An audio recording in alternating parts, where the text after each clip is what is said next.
Welcome to the very first talk on that we've done on Ipso Facto since what, March of 2020. Yay, we're Yay. here. We made it. So, and we chose to do a topic that has to do with amor, love, right? So, so Aphrodite. So that's the topic of choice. I gotta tell you, there's a few firsts here because of a few reasons. The first reason why this is a first is that I haven't put together or presented a public talk in any context since March of 2020. That includes all my classes at the university, and I had 6 classes that semester, 6 classes after that, and that was all on Zoom.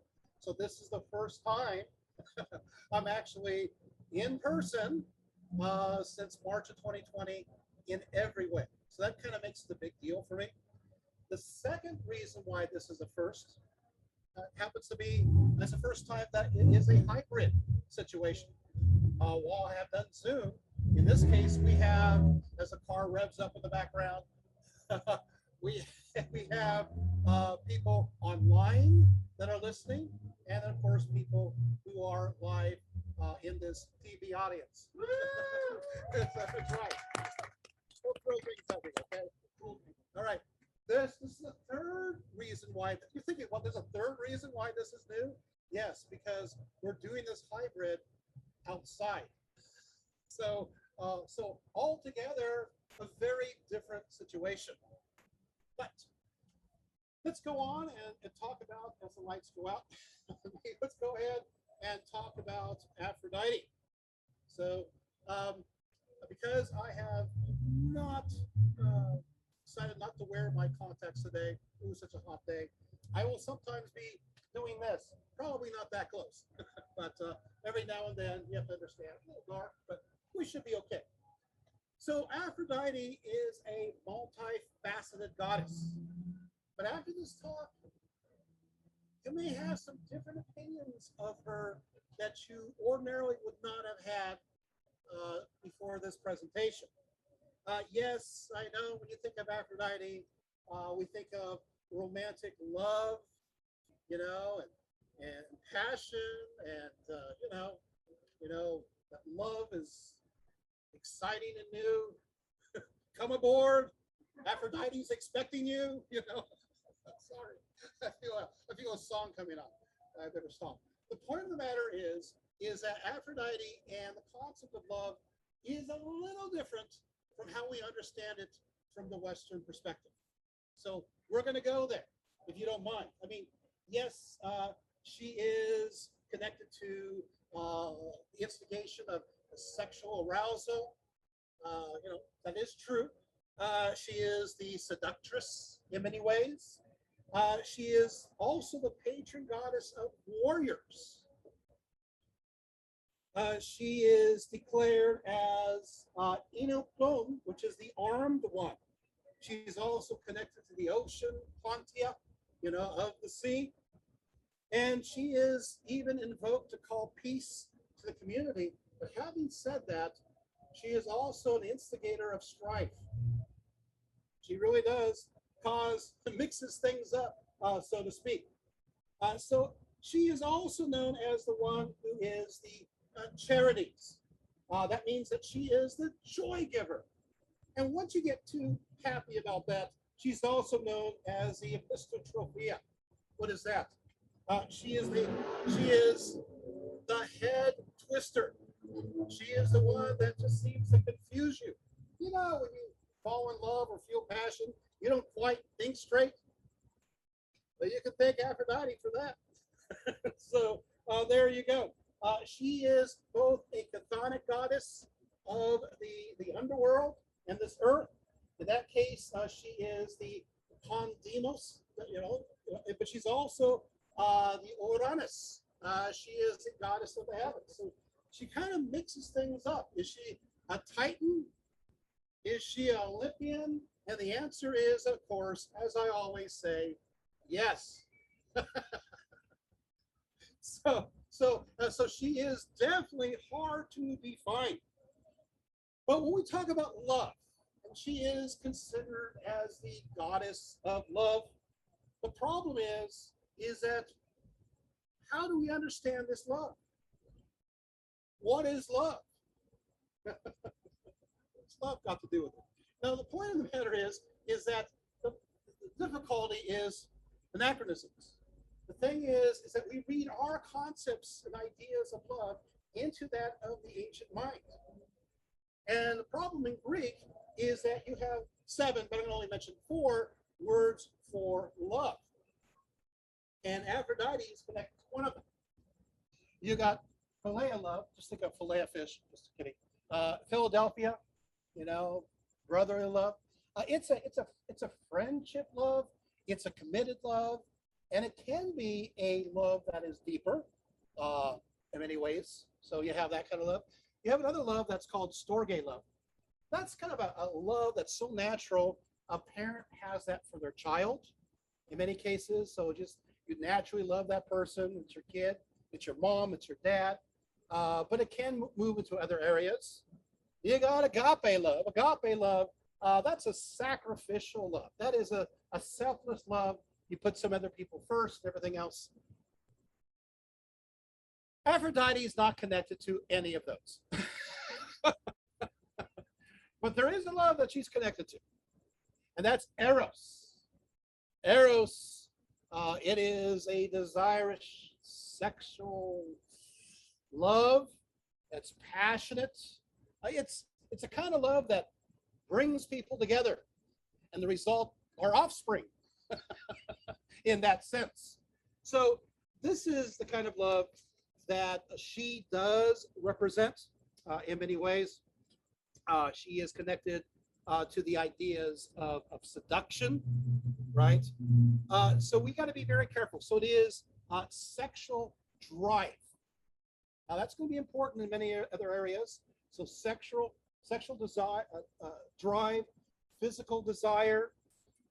She arouses in us eros as humans and leads us to a sexual union. That word in Greek is mixus.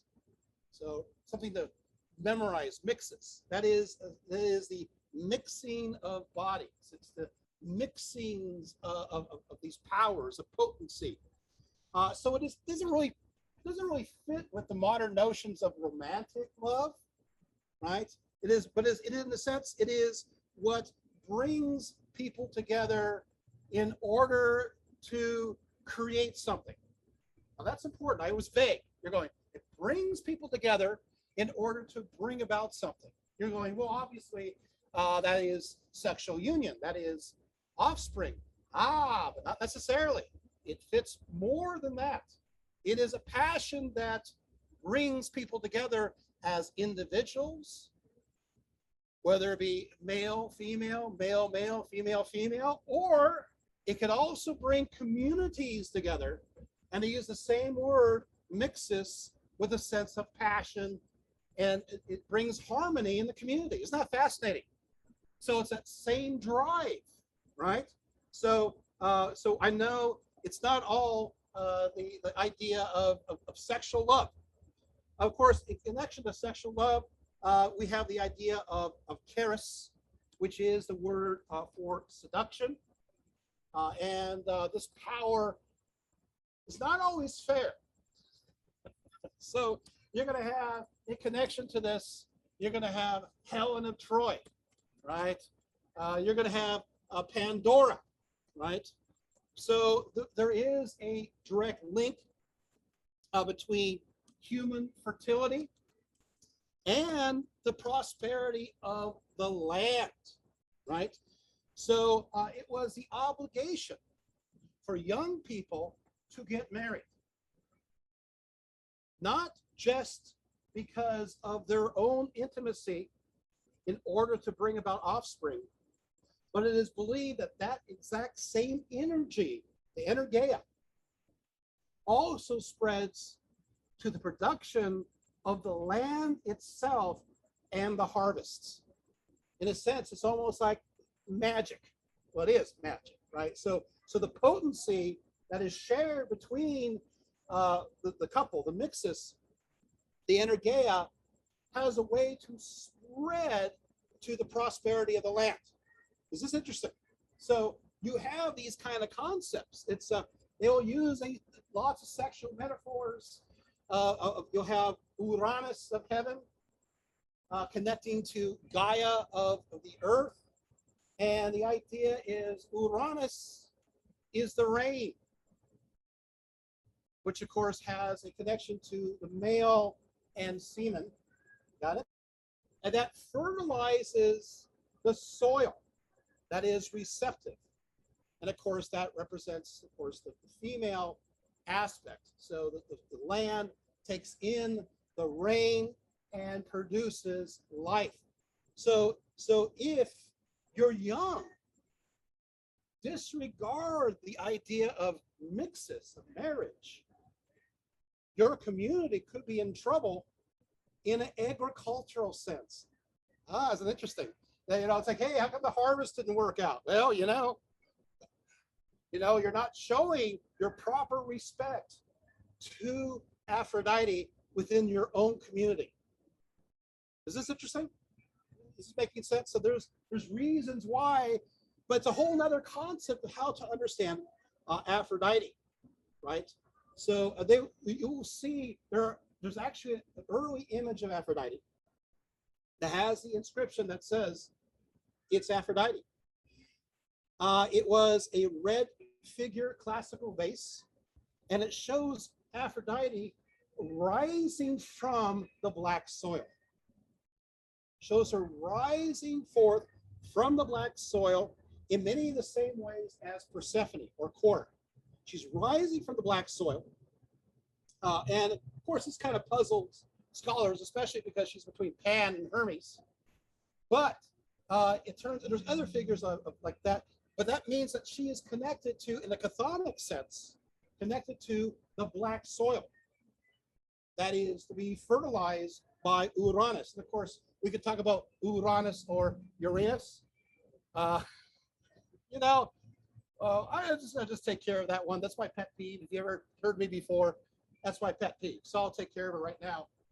Nobody in the ancient world called the planet Uranus Uranus. Just telling you, they didn't. If you know your Greek, the word is Uranus. In German, you have an umlaut over it. So they get a little closer. And that means heaven. So that planet's called heaven. So now you can correct your teachers, your professors, and when they, those who are so well knowledgeable in astronomy and say, yeah, the planet Uranus, you're going, no, sorry, it's Uranus. So, and Uranus, of course, is connected to the Roman factor, Saturn, right? And it's this great Titan. Is this making sense? All right, so you have these concepts there. Okay, well, one thing when it comes to the youth, I love this. This is kind of fun. They connect the youth with flowers. The youth, they see them as the anthos havis. They see them as the bloom of youth. And they are supposed to be filled with charis, with irresistible grace, this drive. So they are, in a sense, they are the bloom of youth. They are the flowering of youth. And of course, there's metaphors there, as you can understand. And I do have to say that not only is she connected to females, reproduction, but she is definitely connected to the male reproductive process. So when you go and you excavate some of these early temples dedicated to Aphrodite, you're going to find that there's going to be the male member, representations of the male phallus dedicated there, so that men will continue to have their special potency that is given by Uranus, right, and unto her in the chthonic sense. In fact, there's a story of King Aegeus of Athens, and so what happened is that he was unable to father children because he had angered Aphrodite. So If you get her upset, it's pretty well over for you in a reproductive sense. Aphrodite is also connected to the military. Now, I think this is interesting because a lot of times we think of Athena, and we think of Athena having connected to warriors and so forth. And we think Aphrodite connected to warriors? Well, how does that work out? Why is that? In fact, we're going to find that there are inscriptions that describe her as the hegemone. She is the leader. They also call her the strategis or the stratica. She is the one who does the strategies. And what does that mean? She's connected to military magistrates. Well, I'm going to give you an answer now because I'm going to just tell you that oftentimes I will show her depicted with various weapons in her hand. And you're thinking, but what does she have to do with war, right? Well, I'm going to give you a story and then it'll make more sense. Once upon a time, you have those in Corinth, and before the battle of Salamis in 480, the women prayed for the men in battle, and afterwards they had a thanksgiving for them as well. And the women asked the goddess to rouse in their husbands military drive. That military drive, they called it the eros of battle. The eros of battle. And this is warlike energy. They even use the word mixus, the idea of union, the idea of the union of the troops, invigorated with passion, military vigor, so they can defeat the enemy. So it's more than just sexual drive. You see this? It is passionate drive in general to produce or create something. So, well, now you're going, wait, now this kind of makes sense. Because Aphrodite is connected to Aries. You know, people always would ask questions like, well, why is Aphrodite with Aries? They don't seem to be connected. Well, do you know there are actual shrines that are dedicated both Aphrodite and Aries together? Their inner sanctum will have two sections side by side. Because Aries, yes, he's connected to war, to battle. But she's the one that instigates the energy to win. That's good. You pray, so he empowers those to win or defeat the enemy in battle. So that's the Aries connection. Now the problem is that that's one of her consorts. You'll see this quite a bit, although there are some pretty interesting stories because she is connected to another god of forging and metalworks, and that's Hephaestus. And I know it won't make any sense yet, but by the end of this talk, you're going to understand why Hephaestus is connected with her. Isn't that great? You'll know why. But at this point, she's supposed to be with Hephaestus, and they're supposed to be together. But what happens is that now she's having an affair with Ares. So her husband is Hephaestus, her lover is Ares, and there's one point where, long story short, it's a very long story, so we'll tell the whole thing. What happened is that Ares and Aphrodite would get together on their various rendezvous in the bedchamber, and Hephaestus made this very small, almost invisible lattice out of chains that when they got in bed, it fell upon them, and they're all caught together, Ares and Aphrodite together, and everybody, all the Olympians are called in, and the embarrassment is known, and of course they all laugh as Olympians do. But the point of the matter is that she is not known, she is known as the treacherous wife. She's not known to be faithful because energy is chaotic. It can be ordered, it can be chaotic. She is both. Is this making sense?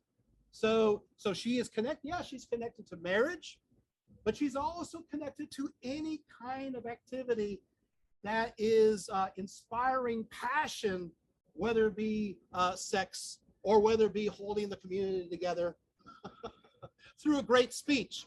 Like, what? Don't worry, we'll go there in a few moments.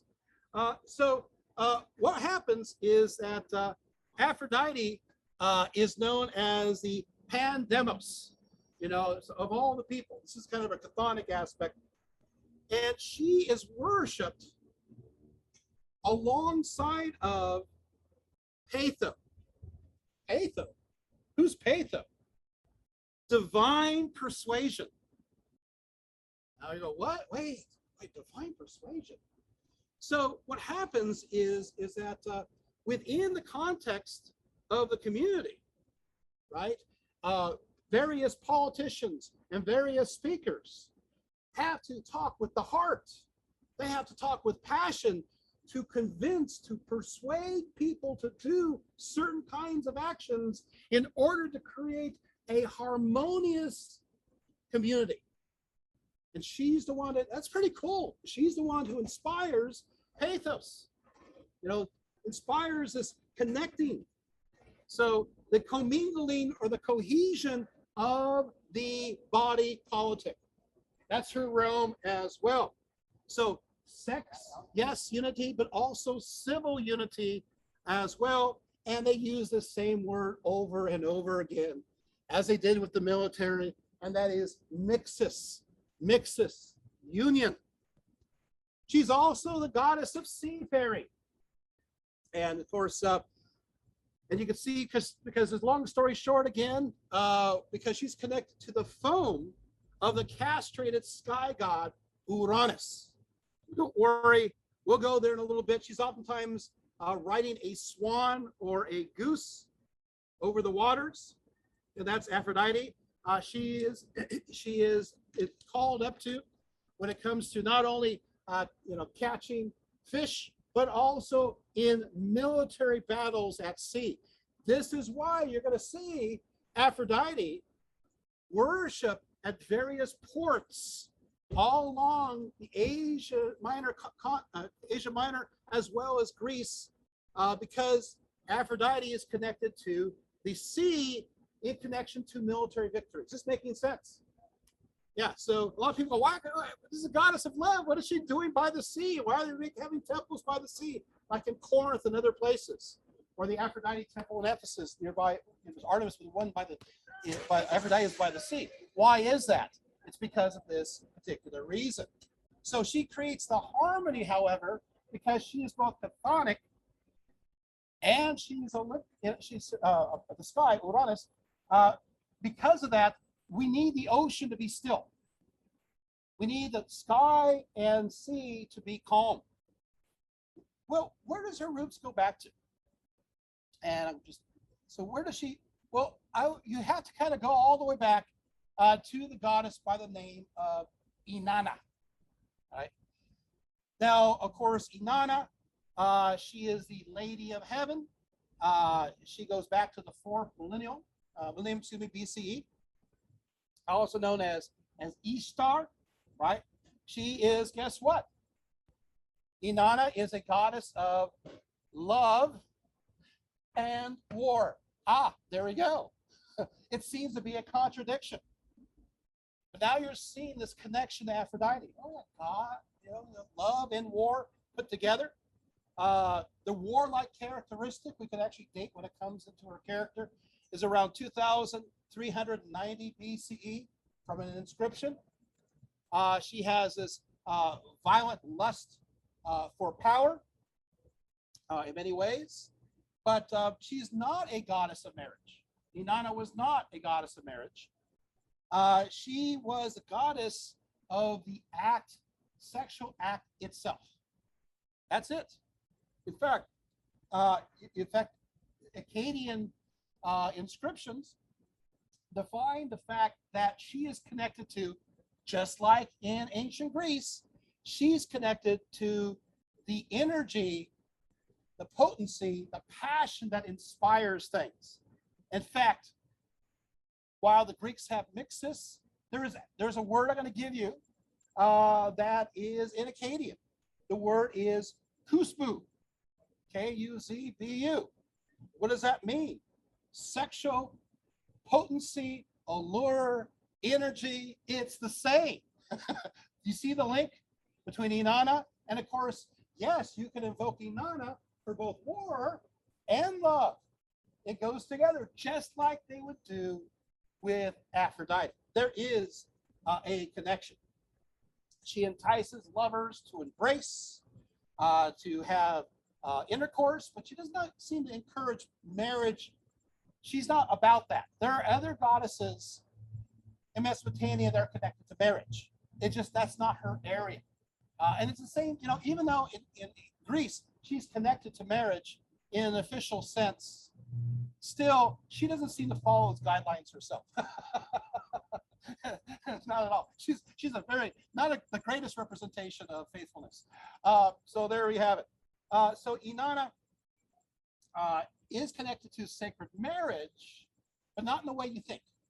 She's connected to sacred marriage when it comes to the king within the temple, having a representative, whether it be, you know, his wife, a priestess, a concubine, or Inanna herself.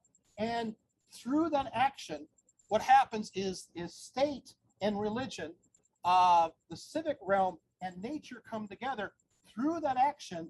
And guess what? Through that action of sacred marriage, in this context, not for the people in general, but just for the king, it is believed to connect to fertility. The same thing I just talked to you earlier when it comes to Aphrodite within the context of the Greeks. Is this making sense? So it is, again, like the sympathetic magic. It's less of a commitment and more of the interaction in order to give life. Oh, by the way, also Inanna, like Aphrodite, is connected to the planet Venus. As I said, they're connected through sexual love. They are both warlike. They cause strife, fertility of the land, and their lovers, of course, come to an unfortunate end. We'll talk about a few of these unfortunates. I love to talk about Inanna and Tammuz. I don't have a lot of time for that.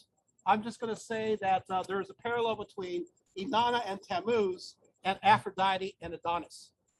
So there is a connection, a mirroring, so to speak. It's interesting that Inanna always had a sacred garden, a place where her power resided, and it's full of fruit trees, and you know, it's a beautiful orchard.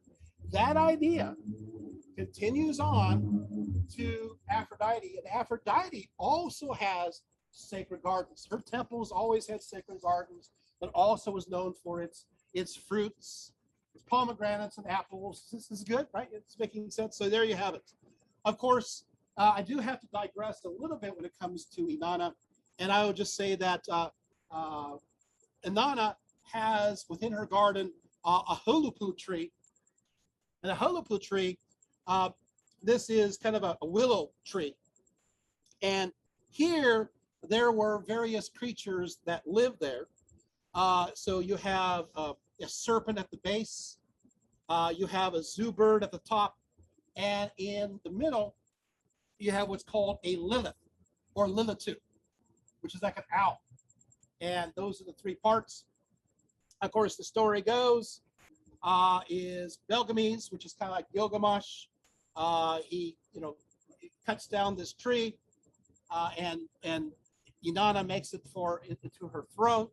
But the interesting thing is that Lilith is also connected to Inanna, but there is a certain association that's why I'm bringing it into the Aphrodite talk. And that is the fact that that she is connected to specifically the energy of Inanna. Lilith is the sexual energy, pure and simple, of Inanna, and that's going to be traced over to Aphrodite. And so she's the one who transfers the energy from humans to the animals and to the fields. Is that making sense? So she's the one who transfers it over, the intercessor of the idea, or putting the concept together, that which is kuzbu, which of course goes into mixes. So that's kind of how that works. Inanna, also I want to mention that she's then connected to this magical concept, and Lilith also is connected to the realm of prostitution as well as courtesans, which is an idea that also transfers over to Aphrodite. Is this good? So you're seeing how these ideas kind of work together. And of course, then these concepts go to the Levant and are transferred over to Astarte, which is connected to Inanna and Asher, right? And then from there, it goes to Egypt. And there's mixing going on with Egypt, especially during the New Kingdom. I won't go into detail on that, but I'll just say there's some mixing with Hathor and a few others. And then finally, we get to Cyprus. Aphrodite is a Cyprian goddess. She is a goddess of Cyprus. That's what she is. I know it's always hard to define who she is. Is she Greco-Roman? What is she? Is she, Middle Eastern? She is the great Cyprian goddess. Her concept really comes together on the island of Cyprus. Okay, so according to the story, of course, we take a look at Cyprus, and we're back to the word Aphros. And Aphros means foam. In Cyprianic, it's Aphrodita. In the Cretan language, it is Aphrodita. But it turns out that root actually arrives from the Phoenicians.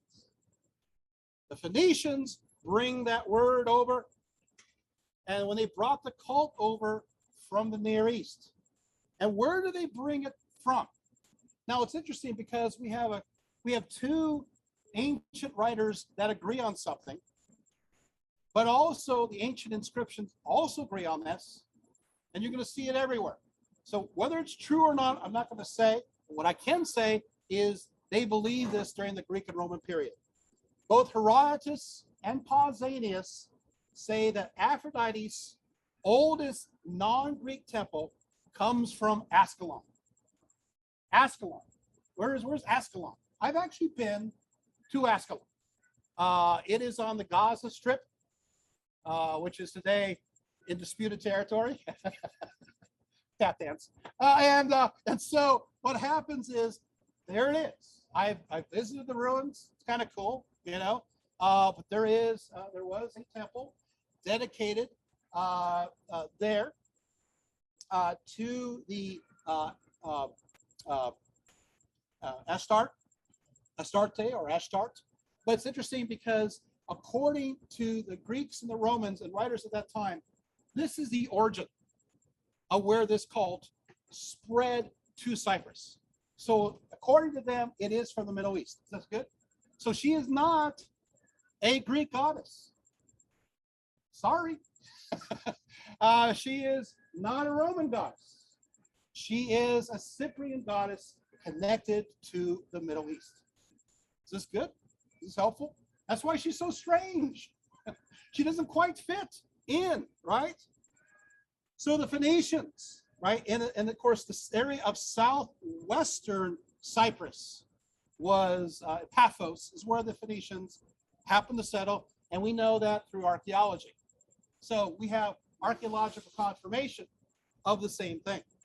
So we take a look, we go a little bit further, and we see that Hesiod, who's writing, 7 into the 600s, talks about the fact that she is the one who comes from the foam, within the frothy foam, and of course upon the Cyprian shore. So let's take a look at Cyprus a little bit, just a little bit, because we got to understand some context. Looking at the archaeology, I know that many of us are into archaeology. Yay.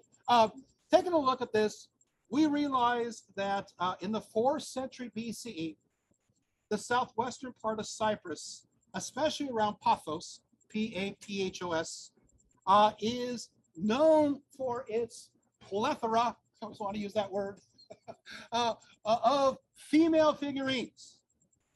There's so many of them And they are fertility figurines, pregnant women, women in the process of giving birth, sometimes holding the babies, you know. It shows that there's a lot of rituals that are developed. In some cases, they're broken. In other cases, they're carefully buried. In other places, they're found within a votive context. So we know no matter what, they're worshiping these in some sense. We don't know exactly all the details, but we know that fertility and the female figurine is very important. That brings us into, from the 3000s to the 2000s, into the third millennium. There, all of a sudden, we get some foreigners that arrive from Anatolia. So they go in and they bring in their influence into the northern region, and they bring in the kind of a patriarchal kind of the bull horns. You know, it's like, yeah, it's a bunch of bull. But the point of the matter is they worship horned animals. But it turns out that the South was so resilient that they still continued to worship the female figurine, even through that process. Here we go. I'm about to answer your question. Here it is. By the time we get to the second millennium, Cyprus is known as the top area for the discovery of a mineral that is known, of course, as copper. It was the center of a copper trade and a forging trade. Now you're all of a sudden you're going, hey, wait, lights are starting to go on. Forging. Hey, that sounds kind of like familiar. And so what turns out is that this Aphrodite will eventually be connected to the idea of forging. In fact, the Cyprian goddess seems to be connected to the idea. We actually find an image of an Aphrodite-like character, this goddess, in an ingot, and she is paired with a male god who is connected to forging. So this is the beginning of Hephaestus. So you wonder where Hephaestus comes from. This early association with the forging deity is part of our Cyprian background. Isn't that fascinating? It just goes all the way back to that period of time. And then we get to the weird period, and that is during the 1000s. Also, they seem to have a bunch of female figurines, and they have like bird-like faces. I don't know why. You know, they're sometimes they're holding their breasts, or they have their hands up like this, but they have bird-like faces. They have huge stretched lobes, sometimes with earrings in it, metallic copper earrings, as you would expect, the copper trade. And what does this represent? And the answer is, we don't know. We do know that these kinds of styles do appear in the Near East. So it does cross over, but we're not sure about the details. Around 1200 BCE, you now have new people arriving, and those will be the Mycenaeans. So the Mycenaeans arrive in Cyprus, and they center themselves around a place called Paphos, Paphos, and this becomes the central temple dedicated to Aphrodite. And it will be considered the most important temple of Aphrodite throughout the entire Greek and Roman period. They will mention Paphian Aphrodite or Venus even into the 200s, 300s, 400s CE. So the Greeks and Romans do acknowledge that Aphrodite is not of their own. Dramatic pause and intentional. Does that make sense? Not of their own. It's something. It is something different. We take a look at the temple. It's survived, sort of. It's a tripartite structure. It has, of course, a sacred space, a large walled yard, an open air altar, and a covered hall or a naos. And in that covered hall, there is a conical stone that we see on various coins in this inner sanctum. So we do know that Aphrodite was worshipped as a holy stone, which is very ancient Middle East, right? It's a holy stone that they worship. And again, where do we see this? Not only in inscriptions, not only in ancient writers, but the stone, even on the coinage, they'll depict the stone. So there you have it. So she is connected to some kind of stone. During the Bronze Age, we know that the Mycenaeans called her Anasa. And Anasa means that who is the sovereign one. We do have, by the way, the description of what we found at Paphos, just a little side, at Paphos, the temple, and what it looked like, follows almost exactly the description of Aphrodite's home as mentioned in the Odyssey. Isn't that cool? So there seems to be some kind of memory or link with that. Okay, so she was the patroness of copper, as a naked goddess with the armed consort god standing on the base shaped like a copper ingot. And of course, this is Hephaestus. What will happen now is you're going to have various forms of her. Sometimes during the 1900 BCE, she is shown with uplifted arms, long robes, and a tall headdress. But by the time you get, after the Phoenicians arrive, by the time you get to the Hellenistic age, she kind of looks more like the earlier figures in that she is depicted as nude. So she loses the clothing in that sense. Well, we covered that a little bit. Is this helpful? This making sense, making connections? Okay, good. So now we move on to, let's talk about old Uranus for a little bit here. Okay, so Uranus, the story goes, there's no delicate way of talking about this story. I'm not going to say this. Aphrodite arises out of the foam of Uranus. The story goes, it's not my favorite story, but what happened is that Uranus impregnates Gaia, and she has what are called the headconchers. These are these hideous monsters. They're not very attractive. You have one that's called the vigorous Varicus, the other one called the sea goat, and the other is called the big limbed. They're kind of connected to the chaotic nature of the universe. And so for Gaia wants them preserved, but Uranus decides to throw them into the underworld. Because of that, Gaia is bent on revenge.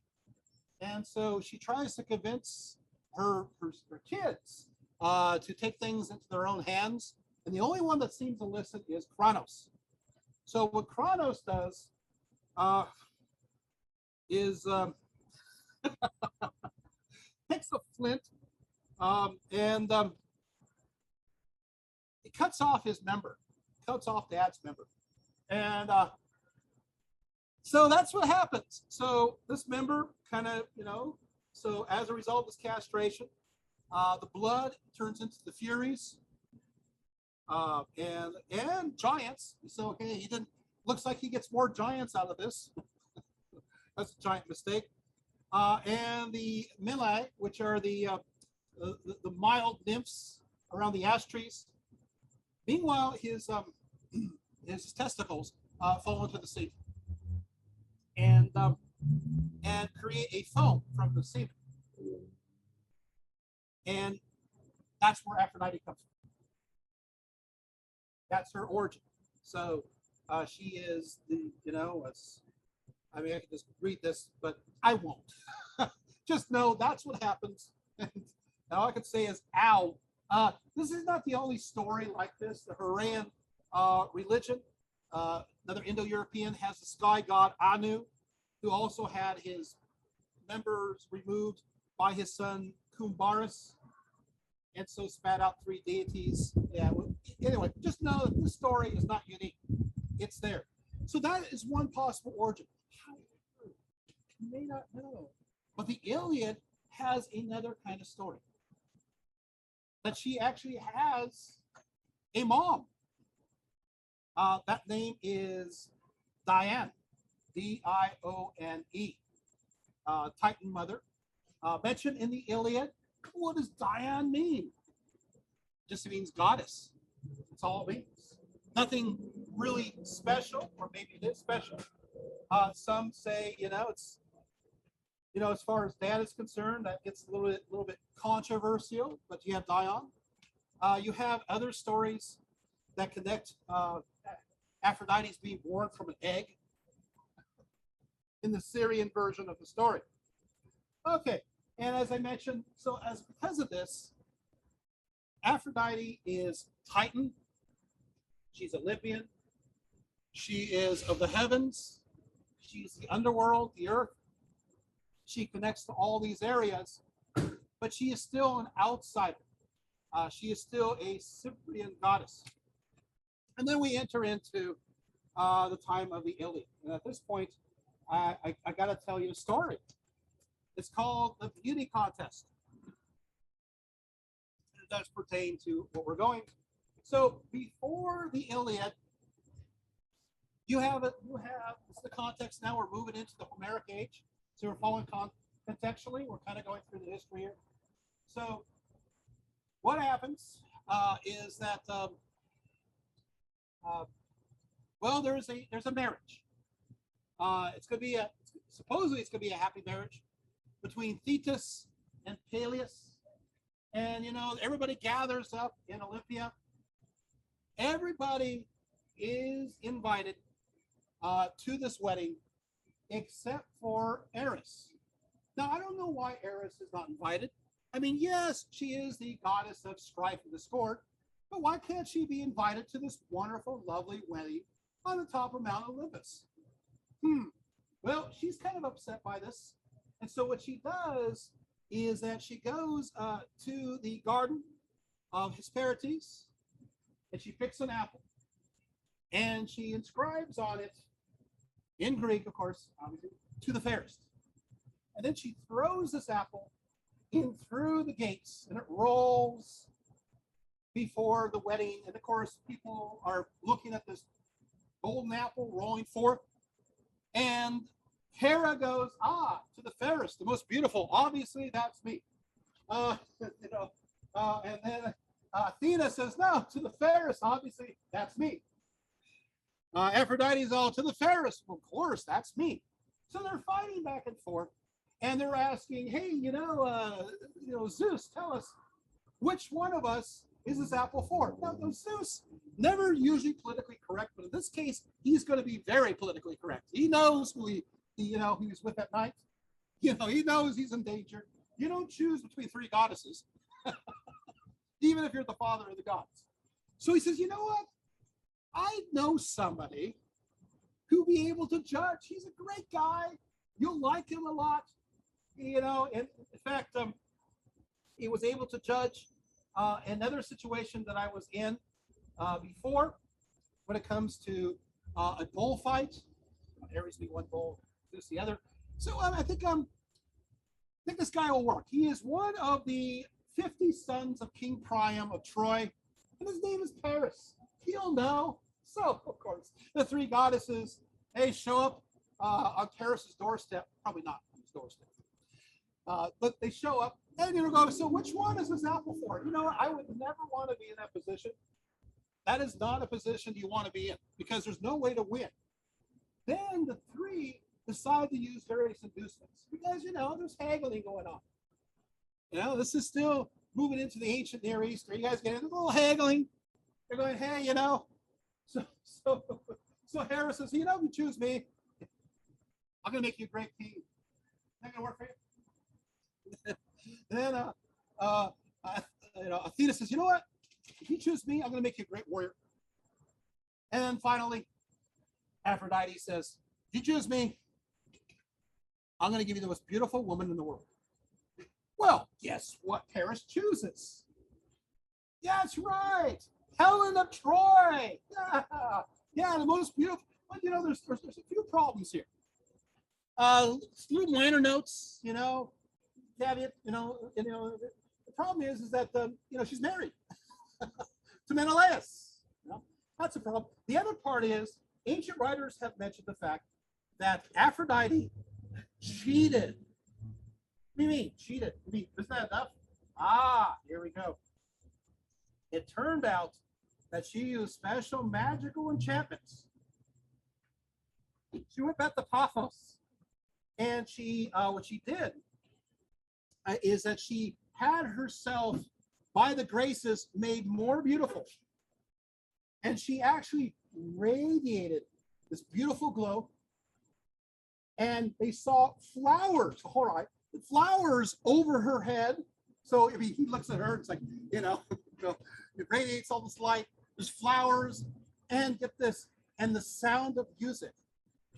And so she's wearing a special kind of makeup, and it's working. So he's like, yeah, whatever you say. Okay, he is completely convinced. And so of course, long and the short of it is that you have the great Trojan War that comes about. I do have to say that during the Trojan War, now we're getting to the Iliad. Aphrodite seems to rescue people.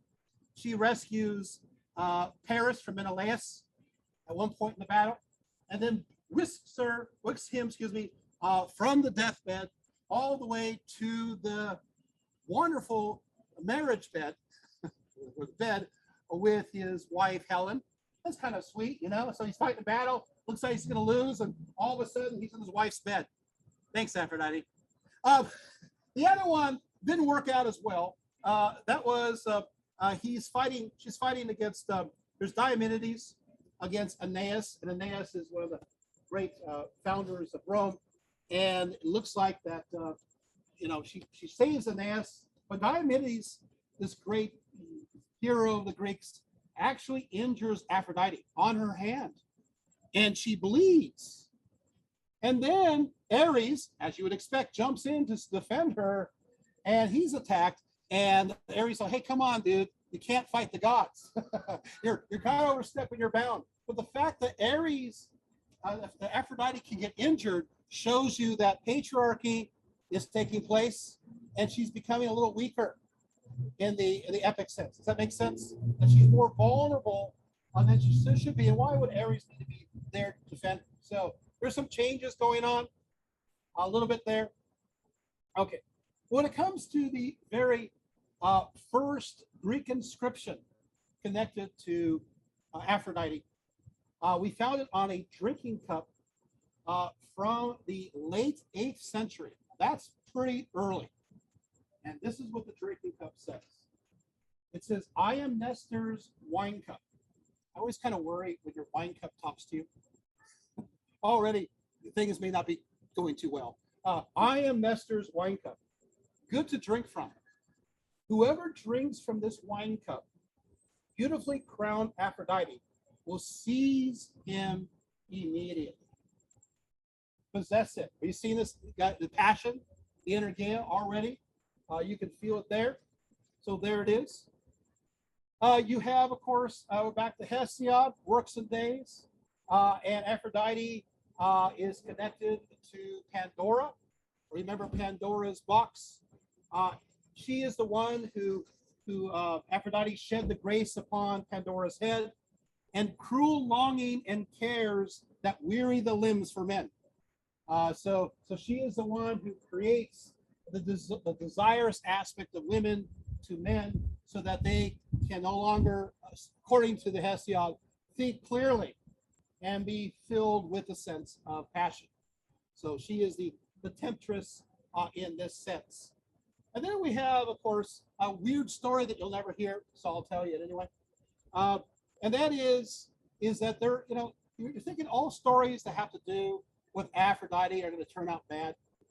I thought before I go through all those, because there's a lot of them, I'm sorry, there's one where turned out good, So I'll give you the good news first, and then we'll have the bad news. So once upon a time, Hesiod mentions that Aphrodite liked this person by the name of Phaeton, Phaeton. And so what happened is that he was born in the likeness of immortals, as I'm reading now from Hesiod. And while he still had the soft flower of splendor of youth upon him, still thought the light of thoughts as a child.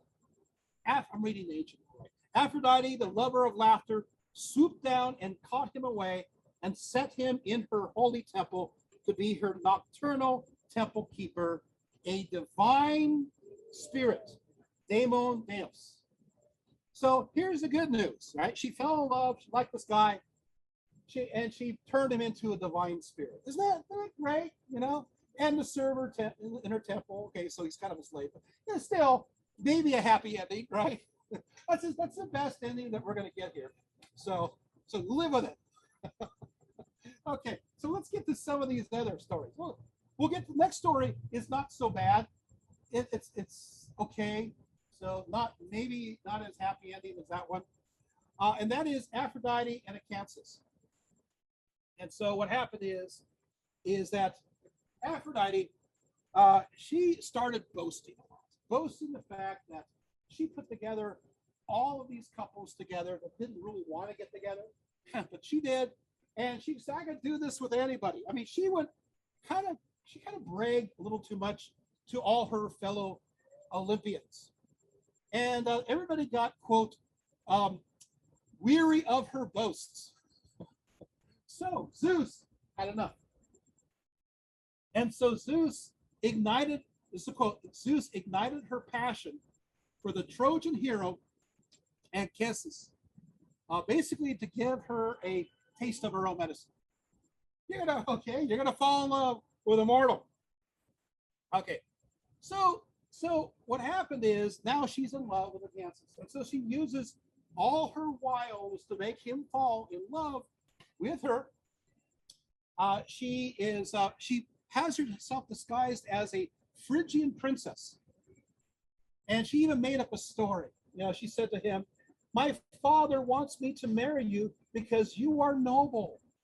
I have come a long way just for you, and I know how to speak to you because I was raised by a Trojan nurse."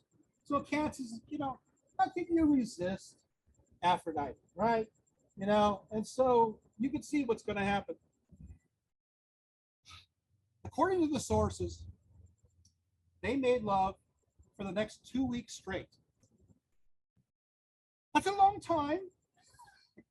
But there it is. But hey, you're with Aphrodite. And then, of course, he learned that his lover was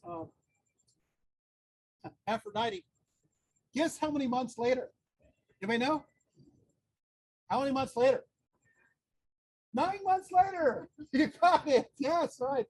That's right. She is pregnant with child. So she's pregnant with Aeneas, which of course is the founder of the Romans. The Julian Claudians connect. Is this making sense? So yeah, she finds out like 9 months later. Hey, guess what? You're a dad. And she appeared to him. What happened is in all her glory. He is not happy. He says, "No man retains his full strength who sleeps with an immortal goddess." So he was kind of worried that So she says, "Okay, so I'm not gonna destroy you. Glass half full. This is good. I'm not gonna kill you. You fell in love. You did the thing, and here's your son. But you can't speak about this to anybody." Oh, this is gonna work. So of course, a little while later, he gets himself drunk, and guess what he does? He boasts, "I slept with a goddess." There's a few versions of the story. The good news is that the version I'm going to read to you is not the lasting version, and that's where Zeus burns him to a crisp right at that moment, and that's the end of him.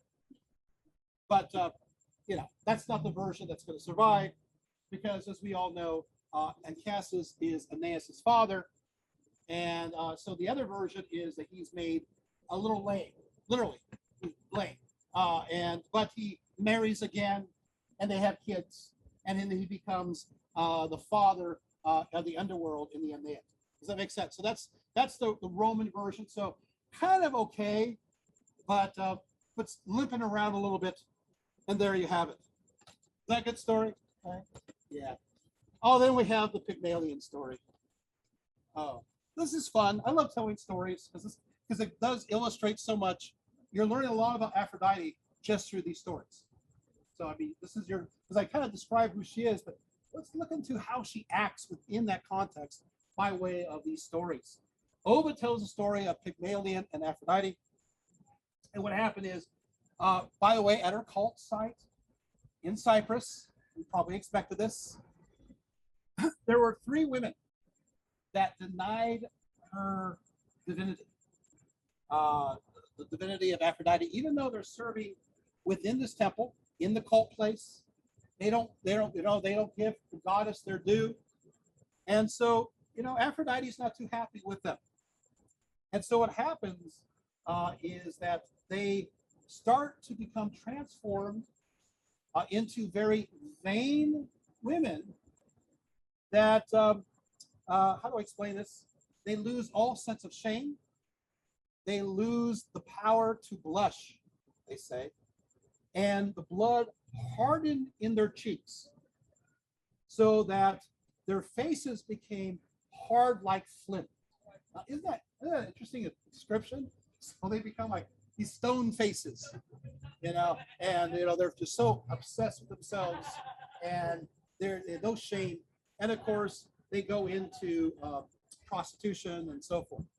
But because of this, there's a sculptor by the name of Pygmalion, and he goes to the temple, sees them, and he goes, you know what? I'm done with women. What? I'm done with. I don't know why these three women would have that much influence on me. Sure, certainly he would see other women around, but apparently these women have a big impression. He says, I'm done with women. So he's a sculptor. He goes back home. He's pretty upset by this. And he decides to fashion an ivory statue of a woman that is to him his ideal. And he secretly prays that she comes alive. Well, so he went to the temple, and a little secret prayer. He goes back, and apparently he had been in the practice of hugging his own statue. So so he returned after the temple. He returned. He kissed his ivory statue, and he felt that the lips were a little bit warm. He kissed it again, and the face lost its hardness, which is interesting because it contrasts the hardness of the faces of the women, the flint-like faces. You guys tracking that? Right? And suddenly she came to life. He gave thanks to Aphrodite, who was present at their marriage, and he got married to her, and they lived happily ever after. Hey, look, another positive story. Maybe, except, I'm not sure if it's a great precedent of making, okay, anyway, moving right along. And then you have the story, which is a terrible story, which I really don't want to say, but, I have to. And that's a story of Aphrodite and Adonis. This is not a great story. But I've said it enough times that you now want to know. So I will have to tell you. There's a few versions of how this starts out. But basically, once upon a time, you have this. There's a basically. This is awful. Anyway, so there's this Mira, and she has an incestuous relationship with her father. There's nobody else around it. He doesn't know that he's having a relationship with his daughter. He doesn't. But she does so in a secret way. And Mira's father was King Theas of Smyrna, and he was urged on to be with this woman who he didn't know was his own daughter, because he failed to give Aphrodite her due in the temple. Because he failed to serve her in the right way, which of course, not doing mixes and other things. Are you guys getting this? You start making connections. Go, oh yeah, community not giving reverence to her within the communal, holding together in the military sense. Now, everything we talked about earlier certainly makes sense because of that reason. She withdrew her support, And so what happened is he didn't make sacrifices to her. So he starts to, he falls in love. And then what happens is that he finds out there's a sudden light or there's a revelation, and he is upset, and he chases her, sometimes with a spear, sometimes with a bow and arrow, chases her. I don't know why he has these weapons on hand, but whatever. He chases her, and she transforms into a myrrh tree. But unfortunately, she's already pregnant. And when she turns into the myrrh tree, Adonis, when she turns into a tree, Adonis, a handsome baby, drops forth. In some cases, he throws a spear, it splits the tree, and the baby emerges. But you know what? Now Adonis is so beautiful as a baby, but nobody wants him because of that problematic background. Nobody wants him. So Aphrodite says, I will raise Adonis. I'll take care of him. So Aphrodite is taking care of a kid. Well, it turns out that she's not doing her duties because she's totally devoted to this child, thinks he's so handsome, and falls in love with him as he gets older. And so she can't think straight, to the point where she says, hey, Persephone, can you help me out? So Persephone, because Aphrodite can't even do her own duty. So Persephone says, okay, I'll take care of it. Then Persephone falls in love with him too. Now they're both fighting over this Adonis. You know, this is not going to end very well. You know this already. So they're fighting over it, and they make an agreement. Zeus intervenes, and he basically, they decide that every year Adonis would spend 4 months with Persephone, 4 months with Aphrodite, and 4 months on his own. And they split them up into these groups. Well, what happens from there is he goes out hunting. Aphrodite says, please don't go out hunting. You know, I said something, but he goes out hunting. And what happens is that a boar arrives and buries its tusk deep within his belly, and he dies. And she is upset, very upset. It's interesting because there are some versions of the story that say that Ares was the boar. The jealousy, right? So Ares is involved in killing Adonis, who got her affection. And so what happens is that after he dies, she is so upset, very upset, that she couldn't even think straight. And so what happened is that Zeus had pity, and basically what happened is that he was allowed to live as a divine spirit in many cases, and continue on. But so maybe sort of happy ending, I don't know. There's another story about the weasel, you know, Aphrodite and the weasel. Another fun story. Basically, a weasel fell in love with a charming boy, you know, totally in love. The weasel prayed to Aphrodite, and Aphrodite says, you know what, weasel, I'm going to turn you into a beautiful woman, and you can marry this boy. They fall in love, and they're at the wedding, and Aphrodite wants to see if, you know, the weasel really, you know, changed and became a human. And so she lets a little rat loose in the area where they're having the wedding, and all of a sudden the weasel, now lady, the bride starts running around and chasing after the rat. And so she's on, a weasel is always a weasel, and the weasels turn back into a weasel from the woman. So there you have that. And of course, then you have other stories. Aphrodite apparently was not very good at weaving. I know we're talking about what you can do. Apparently, she's not that good at weaving. There was a contest between her and Athena, and I'll just say that, you know, she had Peitho dress the wool. Aglaia gave the thread and yarn to her mistress, and the weddings would all astray in human life. Aeon, ancient time, who guides our existence, was disturbed, and the whole world fell into chaos.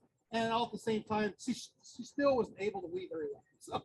So she's not a weaver. No offense. You know. It's just not, she's not a dream leader. Moving right along. There's another story. And I'm glad I'm able to tell this one. This is one you'll never hear. My time here.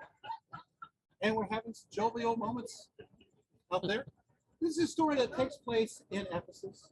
This is an Ephesian story connected to Artemis and the Ephesians in relation to Aphrodite. And once upon a time, there was a beautiful lady. Her name was Rhodippus. Rhodippus, she had a passion for the hunt, and chase. Her feet, they say, were swift. Her hands were sure. She wore a headband.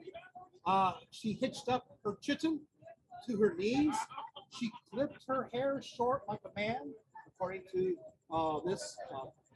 Artemis saw her and liked her and invited her over and made her a companion in the chase.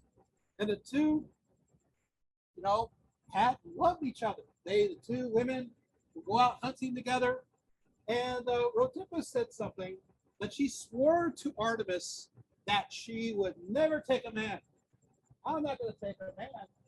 I'm going to. I want to be with you always. You know what, Aphrodite? Now we know you don't shun Aphrodite. Aphrodite did not want to hear this. So what she does is that she comes up with a plan. There's this handsome man by the name of Euthynikes. Euthynikes, he's a hunter too. He's a handsome man, and you know what? He made that same pledge. I'm not going to get together with a woman. I like to hunt. I like my male companions, And our Aphrodite says, I think we got this one figured out. So she arranged it so that they were in the same hunting area at the same time, and her and Eros are ready with their archery skills. And so after they're aiming, these two happen to be aiming at the same boar, happen to be running together. What happens is Eros and Aphrodite were aiming at them. And then love came between the two, and she spouted her womanhood at a certain place, at a special spring. And Artemis found out. Artemis wasn't there at the time. Artemis is like, uh-oh. She broke her pledge. So what happened is they turned that site into an ordeal site at Ephesus, where it would be connected to chastity. So what happened is the waters, they would actually have, if you're not sure if you were virgin or you were non-virgin, they have the woman, and she would stand and she'd have a sign placed on her in a kind of like a chalk on her, and the spring would rise up and go down. What happened is, if the spring would rise up, if the word said virgin, if the spring would rise up and erase the word virgin, that meant that she was not a virgin. But if the water stayed down, that meant she was a virgin. So that was this special spring that was connected to Ephesus. That's interesting story. Story you're never going to hear anywhere else. But there you have it, right? Aphrodite. When it comes to, I guess we got to talk about Cupid Eros. I should talk about him briefly. There's not a lot of written sources for him, about his origins. And it's kind of confusing where he comes from. So there is one story, a story of Socrates and Diotima. Talks about the origins. The origins are not what you would expect. In this story, it goes as follows. In this story, Aphrodite is recently born, and there's a great celebration. At this celebration, at this feast, there was a god by the name of Resource. He was the son of cunning, and then there was this woman, and her name was Poverty, and she stood begging at the door. Now, Resource, he had grown tipsy on nectar, on drinking the wine, and so he went into the garden of Zeus, And then he was overcome with heaviness and sleep. And so poverty, having no resource, goes unto him, and they make love. Now, who was born from this? Eros love. Cupid. From this mixture. This is fascinating. So this is how it began, according to Plato's perspective of the story. And what happens, of course, is that the love, therefore, is a combination, according to Plato and Diotima, between the idea of resource and poverty. I don't read here. First, Eros is ever poor and far from tender or beautiful, as most suppose him. Rather he is hard and parched, shoeless and homeless, on the bare ground. Always he lies with no bedding, and takes his rest on doorsteps and waysides in the open air. True to his mother's nature, he ever dwells with want, but he takes after his father in scheming for all that is beautiful and good. For he is brave, strenuous, high-strung, a famous hunter, always weaving some grand stratagem, desirous, confident in wisdom. Are you seeing that? So love is something that has us out of control. We feel this sense of lack. But at the same time, we are resourceful. We try to find that which we lack to fulfill ourselves. And Eros is connected to this. In fact, Eros only becomes the son of Aphrodite after a long period of time. You do have some traditions. The earliest mention of the connection between Eros being her son, is the 7th century. But that didn't catch on. And even in Plato's day, they had various versions of where Eros came from. So not necessarily the son of Aphrodite. So it depends on the version of the story. Fascinating. And of course, when Cupid or Eros was growing up, he played with the toys that Zeus played with on Mount Ida. And of course, you have the connection, which is this is actually a great story. And that is the story of Cupid and Psyche. I'm going to go here, right? I have to go here. You don't have much of a choice. I'm compelled to. So, of course, the idea of the desire of Cupid to kiss the soul. Right? You're going to see that Psyche, in many cases, represents the idea of the soul. You're going to see this in various sarcophagi connected to the afterlife. You can see this in children's tombs. But we're going to tell a story here. Once upon a time, we're back to this again. We got 3 daughters. I don't know why it's always 3 daughters. We got 3 daughters, and the youngest was the most beautiful, and her name was Psyche. And people thought that she was more beautiful than Aphrodite. And they called her a second Aphrodite. Do you sense some concern here? A second, knowing now Aphrodite as well as you guys all know, this is never good. So what happened is that second coming of Venus, Aphrodite is upset, commissions Cupid to do some kind of service, and that is, I want you to go ahead and throw your darts at her so that she will fall in love with this horrendous looking monster. She's doomed. And Cupid's like, yeah, I can do that. So he's getting ready to do the dart. And you know what he does? Oops. Uh-oh. He stabs himself with his own dart and looks at her and goes, oh no, oh crap. I'm in love with her. I'm in love with Psyche. What am I going to do? So meanwhile, he's kind of trying to keep it a secret at this time, kind of panicking because Aphrodite has her plan. So the king has to give his daughter away, and Psyche is led away to marry this monster, which really is not a monster, And she's actually wearing a funeral attire. And there's a procession, and they go to the top of a rocky peak. It's kind of like a marriage death kind of thing. The idea is that, you know, you have in ancient times, you did have offerings, and they would throw women, virgins off. Yeah, and this is an echo of that. You're going to see that again later on. So the idea is they're going to throw her down off this peak so that she could marry, which, you know, seems like death to me. But Zephyr, the west wind, comes up, and as she falls, it takes her away and deposits her in a lovely meadow, in a beautiful place. And she's looking at this, well, I thought, you know, I was supposed to either die, marry this monster, and here I am in this beautiful meadow. And she keeps on exploring. She arrives at this marvelous house with golden columns, carved ceiling of citrus wood and ivory, and silver walls. I mean, this is pretty great stuff, you know.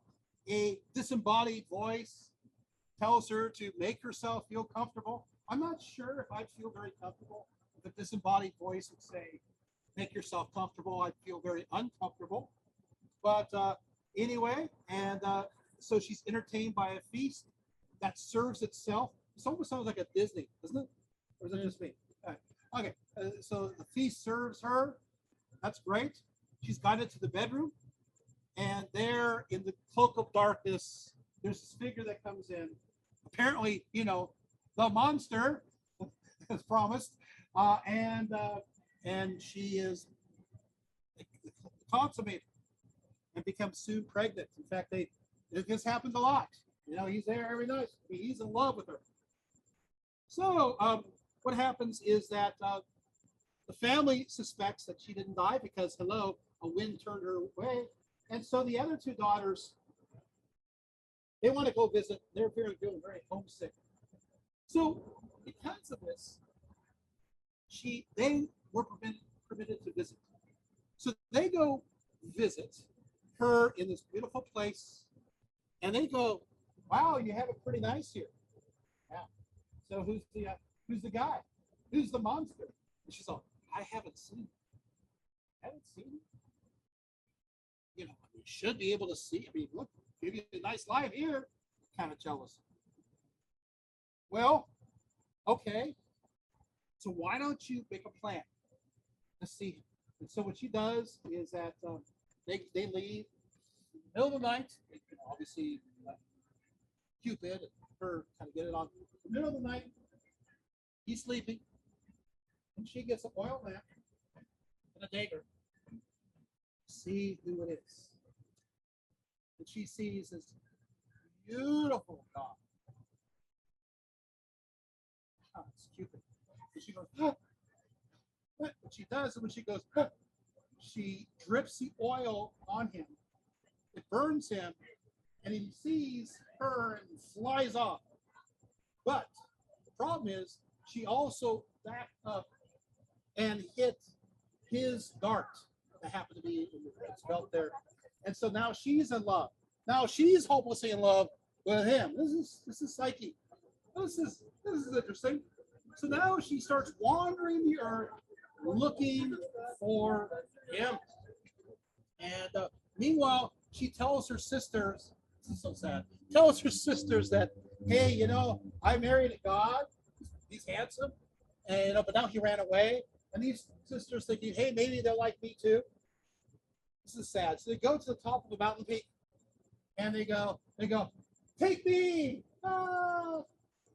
Then the second one goes, oh, well, you know, obviously the Zephyr wind didn't like her. She likes me, and she gets all made up, and she goes to the top of the mountain and goes, take me. Ah. Okay. So the sisters are dead.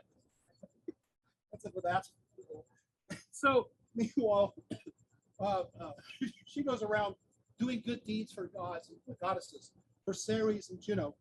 But she's given some advice. Juno says, or Hera says, you know what? You got to get over this. What happened? You got to serve Aphrodite, and serve her in the temple. You know, this is not going to be easy because Aphrodite doesn't like you. Okay, so she goes on the service of Aphrodite, and she's she's whipped. She is beaten up. She's not treated very well at all. And then Aphrodite gives her a bunch of impossible tasks to do, like you know, there's these great masses of mixed wheat, barley, poppy seed, chickpeas, lentils, and beans, and they're all mixed up. And she says, "Go and order these appropriately." Of course, this is going to take forever, years. And of course, other gods are kind of looking on, going, "Hey, ants, can you help?" So they help out. So everything is now apportioned correctly. Okay, so Aphrodite says, "Okay, well, what I want you to do is I want you to cross the river and fetch golden wool from violent sheep who gaze on the other side, graze on the other side." I'm thinking, violent sheep. I've never heard of violent sheep. I'm kind of scared. Beware the violent sheep of Aphrodite. But there you have it. These violent sheep belong to the sun. Poor Psyche is only, she wants to drown herself because she's so upset. It seems impossible. But once again, there is some intervention, and as a result, she gets the wool through some manipulation. The third task, of course, is to collect the black water spewed from the river of Styx into this basin. She doesn't. She's going to kill herself again. She can't do this, but Jupiter helps her out. I mean, it's kind of interesting because everybody knows that Aphrodite's not being right, and so all these other gods and goddesses are like, "Help her out, help her out." We're gonna have this is not fair. So the final one was Aphrodite says, "Can you go to the underworld and take a little bit of the beauty of Persephone and put it into this vial because I think I'm losing my beauty. Put some of this in there, and you know, and that'll be the final task." Of course, meanwhile, you know, poor lady is going, "I guess I'm going to kill myself again." Listen, she tries to kill herself every time after each one of these. And what happens is that she gets help again. There's this is a tower. I know this tower that she's planning to throw herself off of actually starts talking to her. I don't. That's kind of weird, but this tower talks. It tells her the way to the underworld, and just says you got to watch out for these things. Avoid helping these three out, and you'll get to your destination. Avoid a lame man with a mule with sticks. Avoid a dead man swimming in the river that separates the living and dead, and avoid the old woman weaving. If you get through this, you'll get to Persephone. And so she arrives, and Persephone is there. Persephone says, "Sure, I'll give you some of my beauty because I feel sorry for you." And she puts it into this box. And then, unfortunately, she's walking back, and she's like, "I'm curious what's in it." No, no, don't open the box. No, don't open the box. Guess what she does?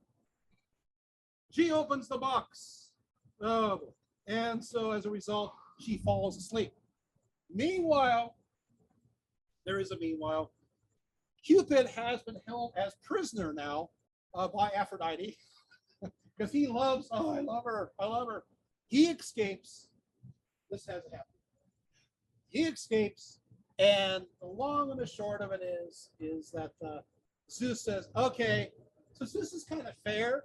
Have you noticed that Zeus is actually fair in these stories? Zeus says, "You know what? We're not doing this. Cupid, do you love Psyche? Psyche, do you love Cupid? Yeah. I'm going to give Psyche ambrosia. I'm going to give her the food of the gods. And I'm going to make her a goddess." She's made into a full goddess. The two get married. He says, "Yes, and it should be because Cupid, you have done so much mischief for so many people through Aphrodite. It's good that now you're a married man and responsible, and it's good for you." And they get married, and they are now become the symbol of love that is eternal and that lasts forever and that's immortal, and that's through Eros. Isn't that great? Right? Yay. Okay, so where we're at now is I will just conclude, wrap it up. I would just say that the Aphrodite is also connected to rabbits. Apples are sacred to her, and the Graces made her robe. And she's also known, last but not least, last but not least, for her magic girdle. Her magic girdle, what she does is kind of a fun story that I'm going to conclude on, and that is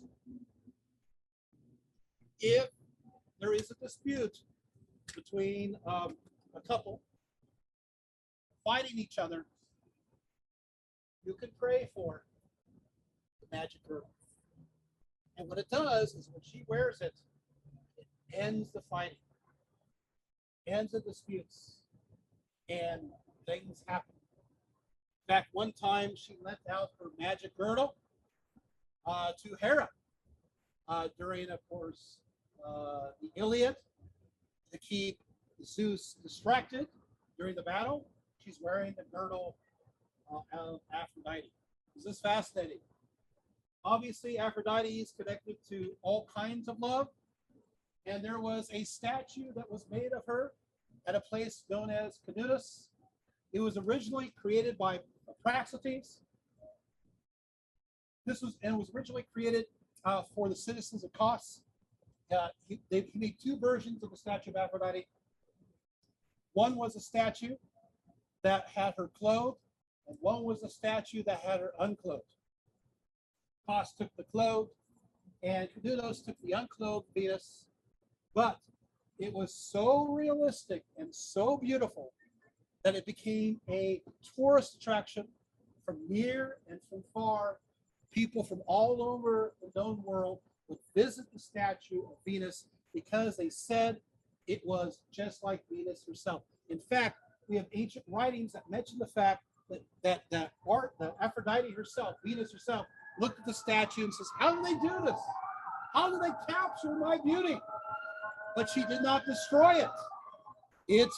And this became the model vision of what we have of Venus to this day. It was so beautiful. Unfortunately, some men would sneak into the temple at night in order to do their thing to it. And they oftentimes had to clean things up around there. But that's just the reality of the beauty of the statue. The statue did survive for a long time. It ended up in Constantinople at a museum near the baths of Zeuxippus.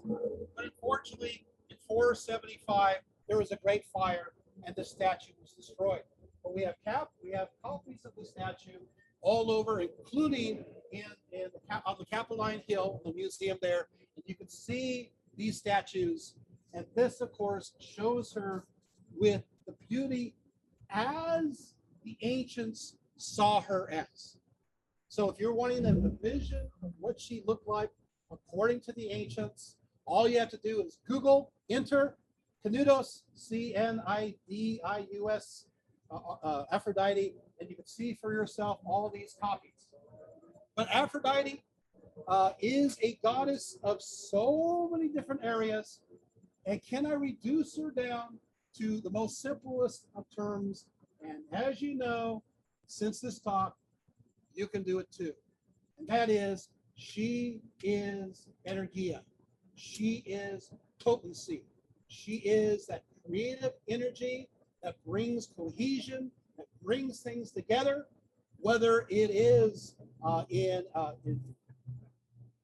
procreation, whether it be in marriage, whether it be a passion, invigorated, ignited in battle, whether it be in making a persuasive speech to convince people, or even within keeping people together within the demos, creating harmony there. She is that energy that brings all things together. That's who it is. She is Eros love, but really, that's too small for her. She transcends those ideas, and unfortunately, we have a poverty of words to fully explain it. Thank you so much.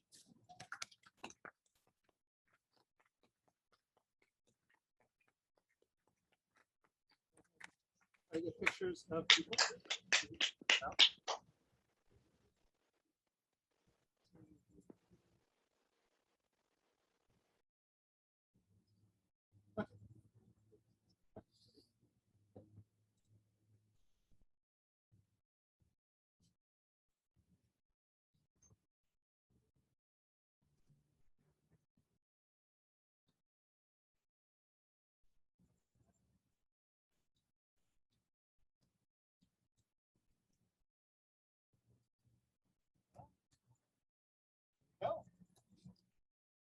Thank you so much. Okay. Any questions? Did I cover a lot? I didn't cover everything. But yeah. Yes. Go ahead, Jack.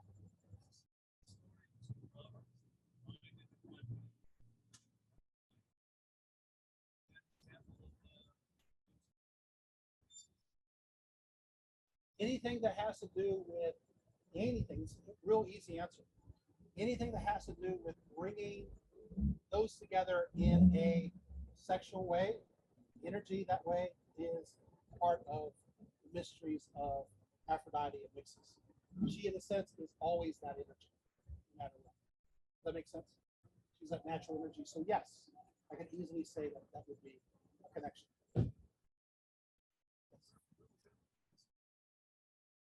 I don't know right off the top of my head, which is not much there anyway. Huh? Okay, so I have the Greek here, but I'll translate it over.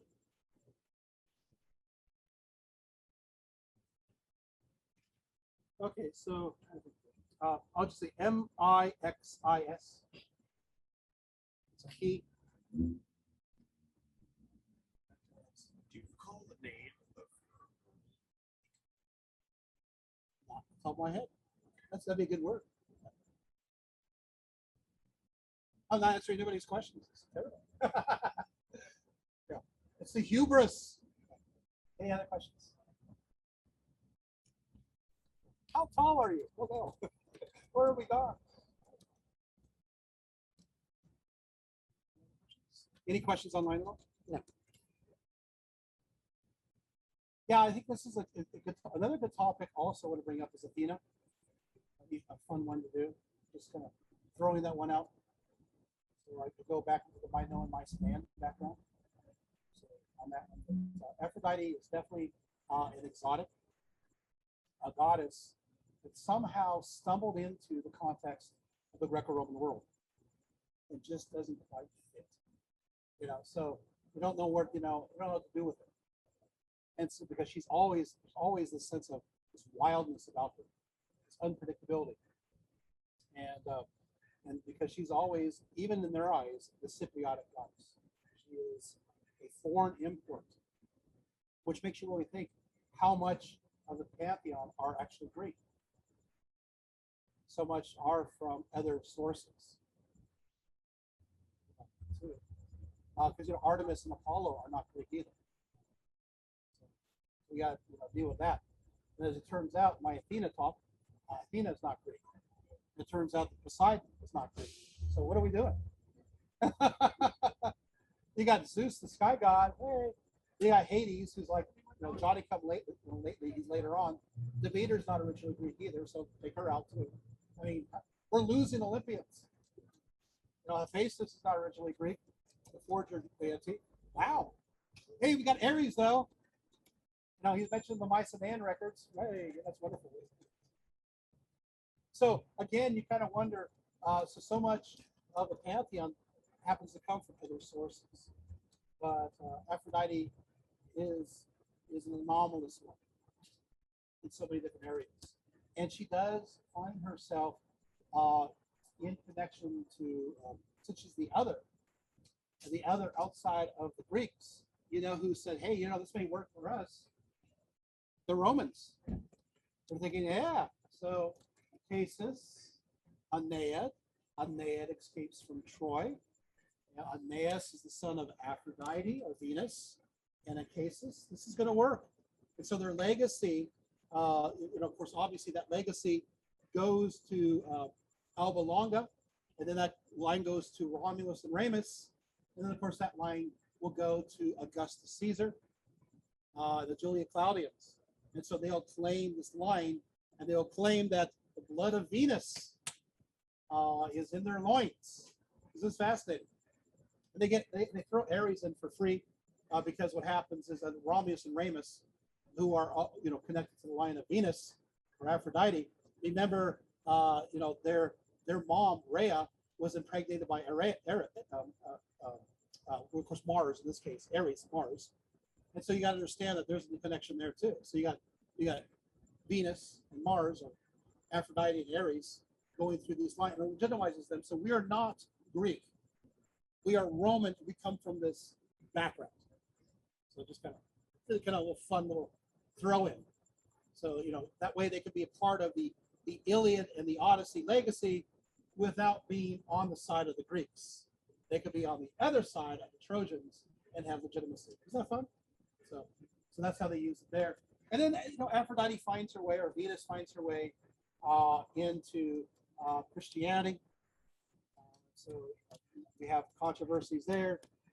She finds herself into various Gnostic sects, like the Carpocrates, which is a belief system, which I'll bring up. The Carpocrates, as well as the Borborites and others. And these were Christian groups that were promiscuous, that believe that we hold all things in common, including everybody's wives, and husbands. And so they had a phrase that they would go into their sacred marriage feast after their Eucharist, and they said that they called this the knocking over of the lamps of Aphrodite. So that's what we have. But fortunately, I did not knock over this lamp, so all was preserved.